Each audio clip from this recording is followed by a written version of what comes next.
보령 해저터널이 개통한 지 80여일이 지났습니다. 태안 안면도는 바다 건너 보령과 연결되면서 접근성이 훨씬 높아졌는데요. 네, 이후에 안면도에는 어떤 변화들이 찾아왔을까요? 해저터널 개통이 지역에 미친 영향과 또 남은 과제들을 짚어봤습니다. 한범호 기자입니다. 태안 안면도 수산시장. 겨울철 비수기임에도 불구하고 횟감을 보러 온 손님이 적지 않습니다. 실제로 이곳 매출은 지난해 같은 기간보다 평균 50%가량 올랐습니다. 매출이 2배에서 3배가량 뛴 횟집도 있습니다. 상인들은 보령 해저터널 덕분이라고 말합니다. 서울 쪽에서 오신 분들이 호기심으로 다시 한 번 더 해저터널에 갔다가 오신 분들이 있고, 충청도 전라 쪽에서 많이 손님들이 우리나라 제일 긴 굴이다, 세계에서 4번째 길이다 해가지고 많이 오시는 편이 많습니다. 이 같은 수치는 시설 방문객 수로도 확인됩니다. 올해 안면도 자연휴양림 입장객은 지난해 대비 2배 이상, 태안군 고남 폐촌박물관은 7배 이상 늘었습니다. 이 기간 태안군을 찾은 관광객은 모두 52만 8천 명, 지난해보다 80% 가까이 증가했습니다.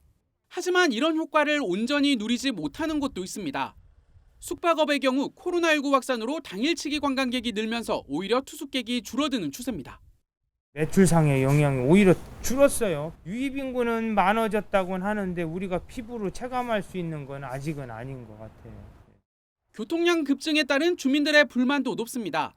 주말이면 수많은 차량이 밀려 들어와 곳곳에서 정체가 빚어지는 겁니다.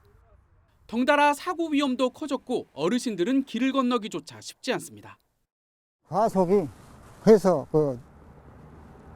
아주머니가 동네 아주머니가 한번 다친 적이 있어요. 경마당 건너고 면상에서도 가려면 건너기 당해하는데 거기에 불편이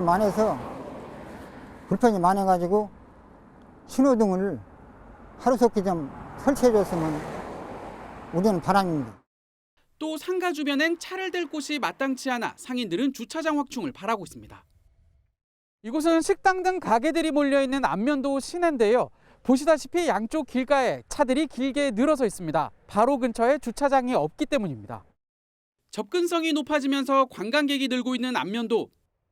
지역 상권이 점차 활기를 띠고 있는 가운데 사람들이 머물 수 있는 관광 인프라 조성과 주민들의 일상 속 불편 해소가 시급히 해결해야 할 과제로 주어졌습니다.